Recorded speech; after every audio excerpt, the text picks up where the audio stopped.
Announcing the departure of Special Flight 110, the Rosny Children's Choir for Melbourne and Sydney, transferring to international flight with overnight stop at Singapore and on to London via Karachi.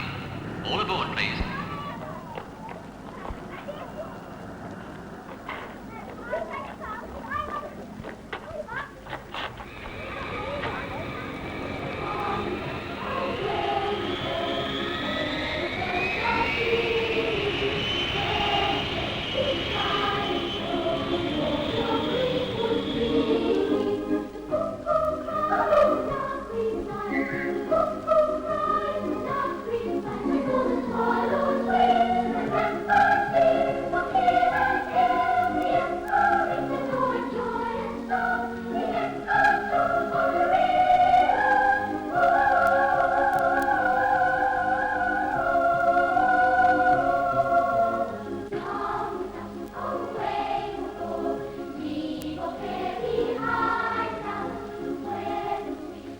Airport at 4 o'clock in the morning. Our long flight was over. Now we had 320 kilometres to travel to North Wales. The village of Rosny, Ros for short, was to be our home during the fortnight in Wales, and its people had sent a representative to London to travel back with us, so that organisation of billeting could be made in advance. We grew to love Ros, its friendly people, its charming atmosphere. We had almost a week before the Eisteddfod, time to rest, rehearse, make friends, and see something of North Wales. Then, for the first time, we travelled the 9 miles to the famous Eisteddfod village, Llangollen. Llangollen is a tiny village of 3,000 inhabitants, lying in a deep valley through which runs the River Dee.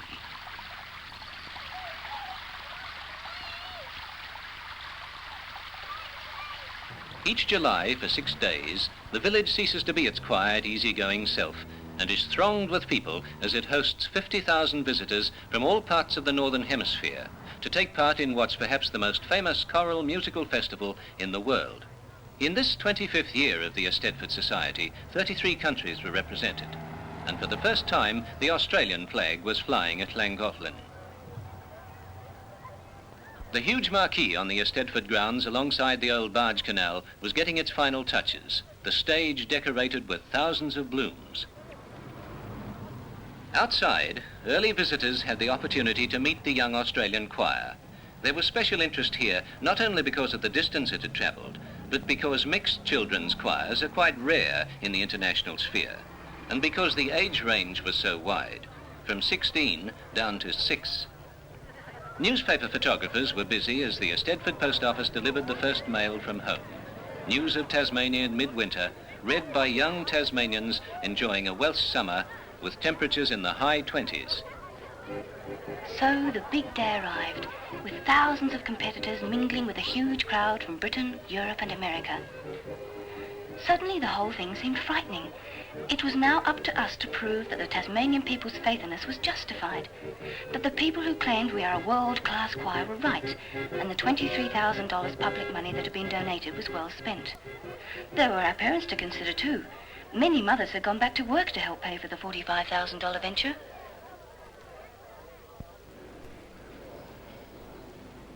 For the first time, we hear the standard of singing we're up against. Fine choirs from France, Iceland, the British Isles, Israel, Denmark, Germany, Greece, Czechoslovakia, the USA, Ukraine, Sweden, Switzerland, Spain, Yugoslavia, Canada and Italy. Under the Eisteddfod motto, "Blessed is a world that sings, gentle are its songs," we came to the fruition of 2 years of planning and preparation. Our first entrance in the open competition was 2 Australian folk songs. We were singing before an audience of 14,000 inside the marquee and 20,000 outside, listening to the radio and public address. A quick look of encouragement from our conductor, Mrs. Filby, and we sang.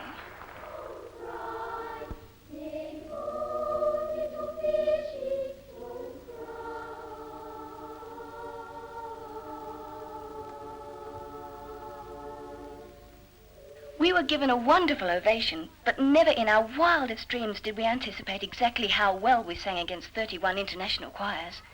To our delight, we were placed equal 5th, only 4 points behind the winning choir from France.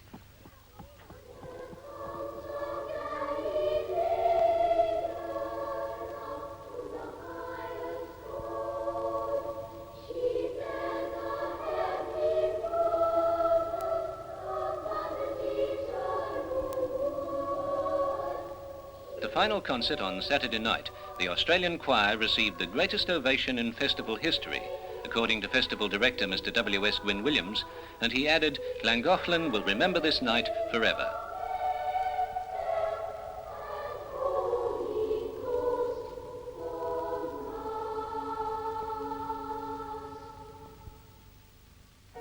Two weeks in Wales had ended, a perfect combination of music making and touring the beautiful Welsh countryside.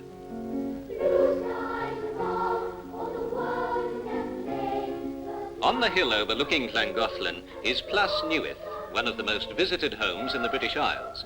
It was the home of Lady Eleanor Charlotte Butler, a member of the Irish aristocracy.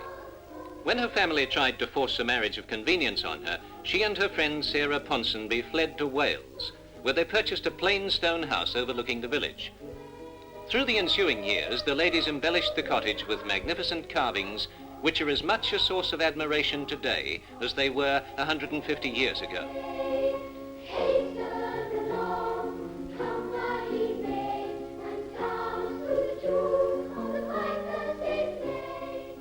The ladies must often have walked to the abbey nearby. It's the Cistercian Abbey of the Valle Crucis and dates from 1201. For 3.5 centuries, it saw much dramatic history before the suppression of the abbeys by Henry VIII in 1574.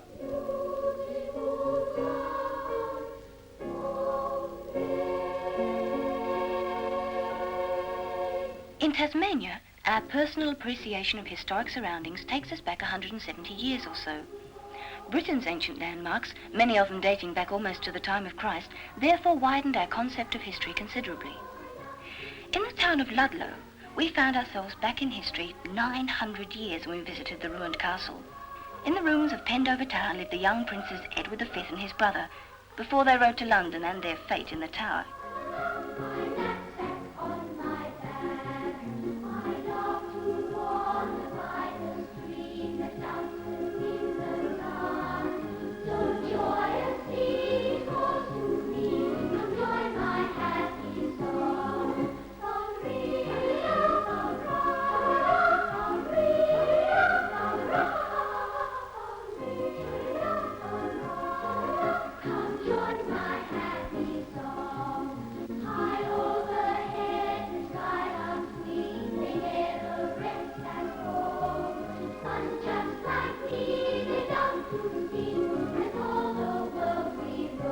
Our visit to the university town of Aberystwyth was only brief, with just enough time to ride the cable car to see the wonderful view of Cardigan Bay. Members of the British and Foreign Bible Society who had farewelled us in Hobart had told us about a little village near Aberdovi, where Mary Jones is buried. It was she who in 1800, at the age of 16, walked over the mountains to procure a copy of a Welsh Bible. The incident led to the formation of the British and Foreign Bible Society. And here we were, on our coastal tour of Wales, not far from her village. So we weren't going to miss the opportunity to stop and visit the church where she is buried.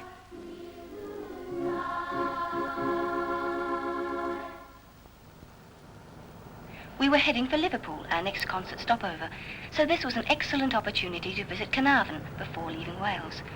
An opportunity, too, for a close look at a beautiful Mount Snowdon.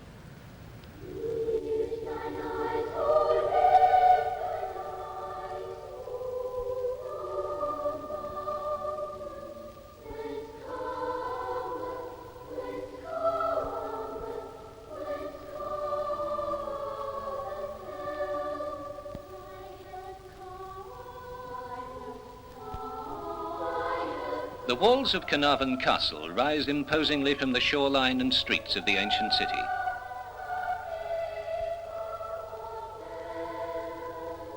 The castle was one of 6 fortresses built by Edward I during the subjugation of the Welsh in 1283. It was completed in 1322 during the reign of Edward II. In 1911, the Duke of Windsor was invested here as Prince of Wales, and some 50 years later, Prince Charles assumed the title.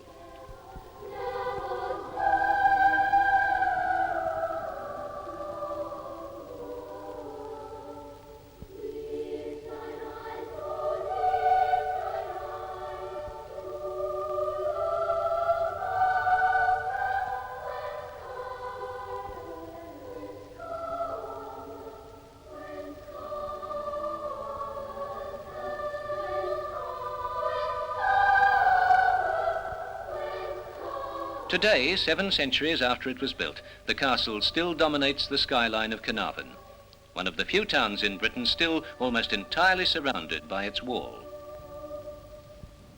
When we left Wales, we had a busy schedule of concerts and touring through England. First to Liverpool, then on to Birmingham, and to York for 3 days, where we were to take part in the York Festival, celebrating the city's 1900th anniversary. York on the River Ouse dates from Roman times, when it was the capital city of the province of Britain and headquarters of the 6th Legion. We walked along the city walls built about 1327, which in places follow the lines of the ancient Roman wall.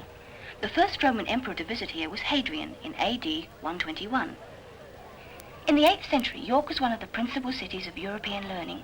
William the Conqueror built 2 castles here. York Minster was breathtaking, the largest of the medieval cathedrals, and we had the thrill of singing there in the choir crypt. It was built on the site of the first wooden chapel of 627 and took 250 years to complete, from 1220 to 1474.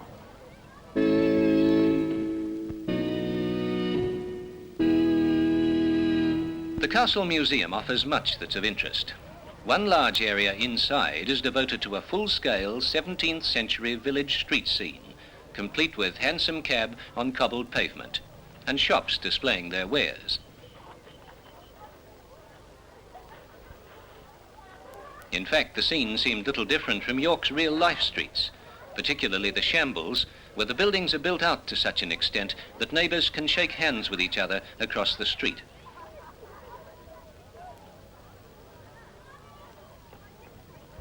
No tour of England would be complete without a visit to Stratford-on-Avon.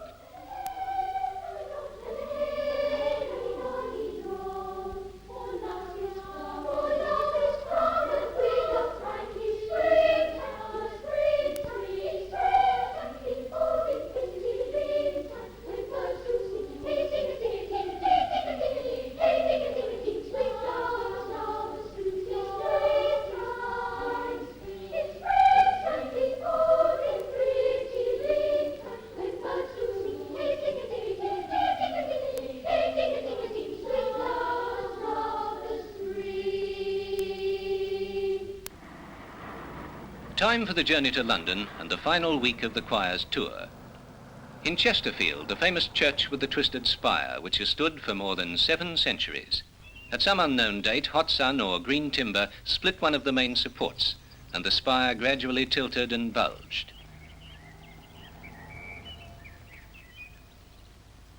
Chatsworth in Derbyshire, the homes of the Dukes of Devonshire.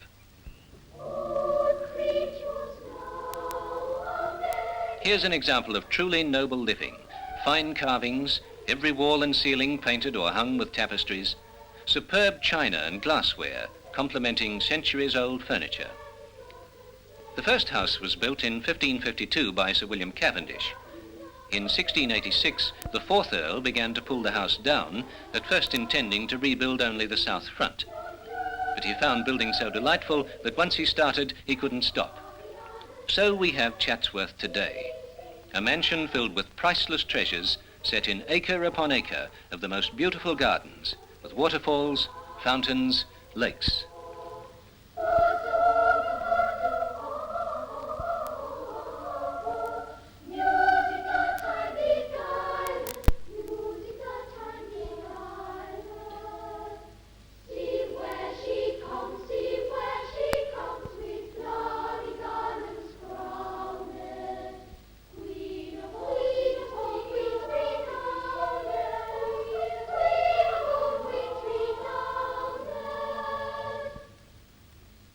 Getting closer to London, passing through Oxford with time to visit Blenheim Palace, birthplace of Sir Winston Churchill.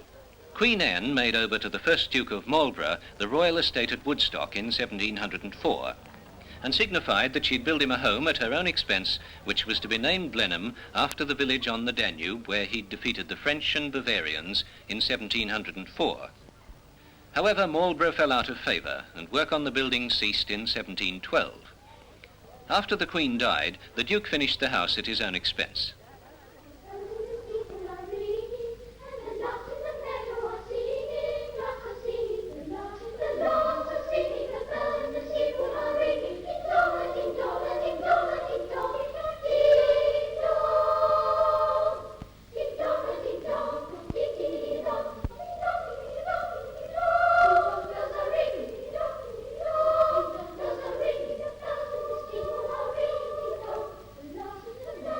To many, of course, Blenheim is a monument to one of Britain's greatest statesmen, Sir Winston Churchill, who's buried beside his parents in the village churchyard at Blaydon, Woodstock.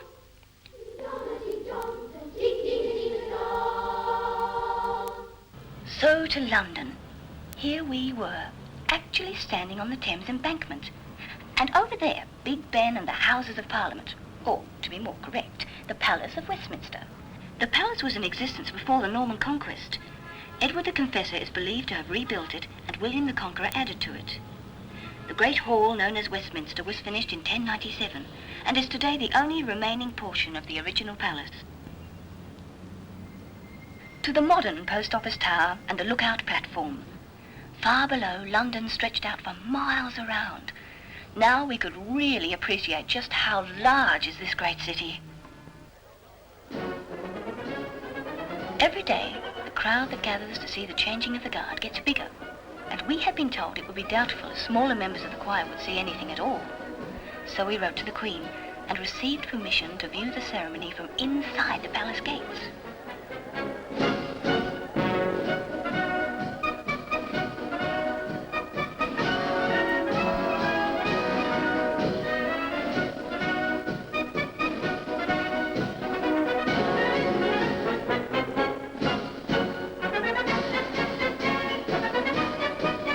Our week in London was almost over.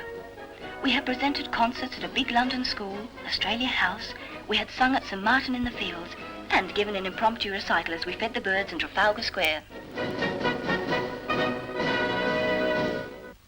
Now came the grand climax, the honour of being invited to sing in the choir crypt at Westminster Abbey at a special recital before the evening service.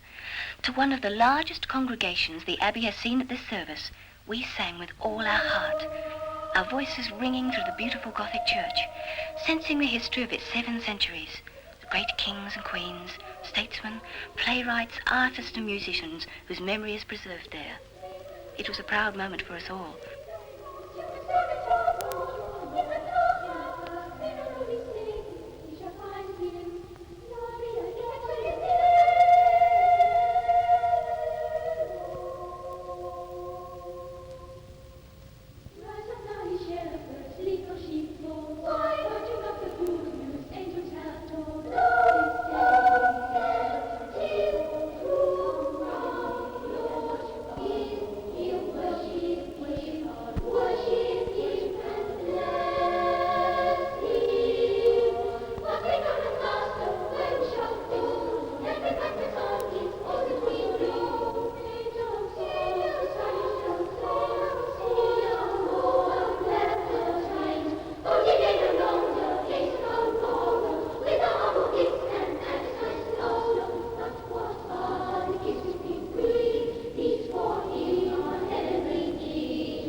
Young Australians making history, a musical first in so many respects.